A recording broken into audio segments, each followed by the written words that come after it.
Well, the lights are done, and I got the lights underneath the storage area. This is where we're going to keep our gravity chairs, just general storage stuff that we need to take in and out of the camper a lot on this shelf here. Like I said, gravity chairs, my solar panel down here. TV's not mounted, but I got a light behind here for the utility cabinet area.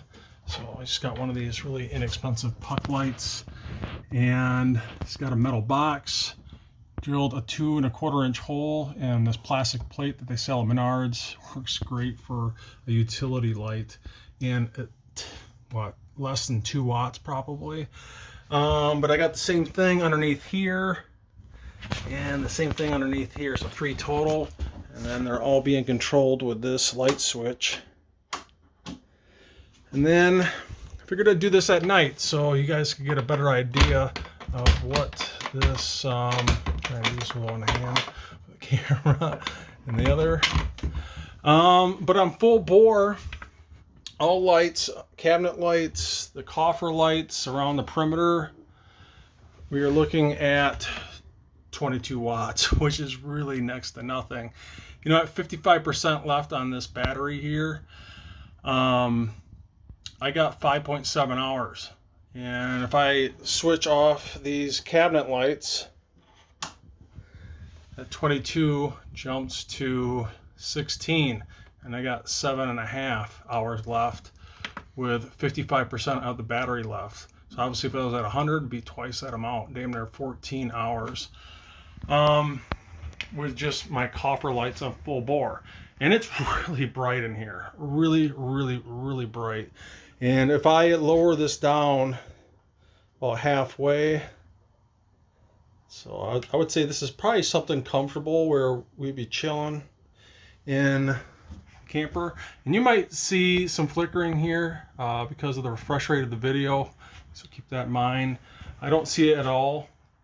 But in the video you might see this, but at half power on the dimmers, both the kitchen area and the bedroom area, 5 watts, which is really next to nothing. And especially when I switch off the kitchen, we're just chilling out on the bed area, really lower this down, maybe watching TV.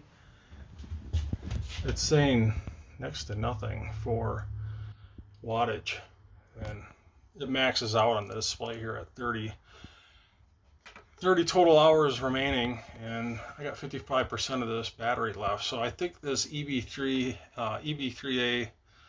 is going to be more than sufficient for us. So let's get this back on max.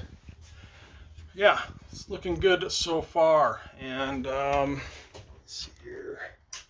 Get the kitchen on. Everything's at full bore, back up to 22 watts, which is really next to nothing.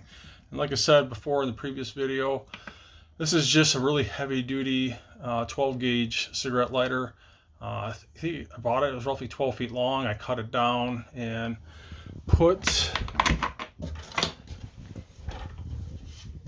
the connectors on here.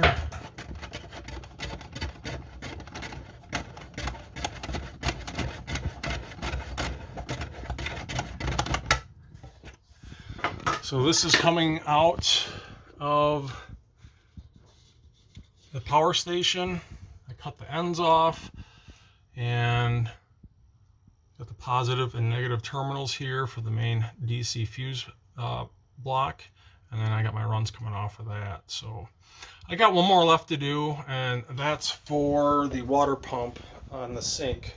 So I still got to do that. That's yet to come. And I need to get a water pump underneath here, and that's my last run for DC, and I'll be completely done with the AC.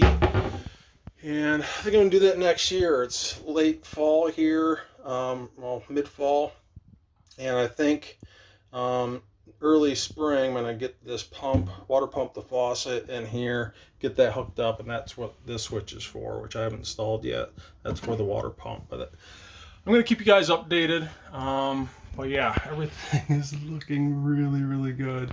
I made this custom under cabinet light box. It's just a chunk of 1x4, surrounded it with some 1x3s, drilled a 5/8 hole here, and I had some metal clad AC wiring that I ripped the solid wire out and put stranded wire in.